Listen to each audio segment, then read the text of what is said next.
அஸ்ஸலாமு அலைக்கும் வரஹ்மத்துல்லாஹி வபரகாத்துஹு. தண்ணீர் அருந்திய பின் ஓதும் துவா.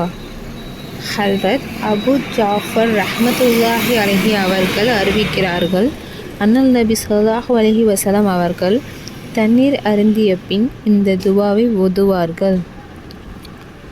அல்ஹம்துலில்லாஹில்லதீ சகானா அத்பங் ஃபுராத்தம் பிரஹ்மதிஹி வலம் எஜ்அல்ஹு மில்ஹன் உஜாஜம் பிதுனூபினா.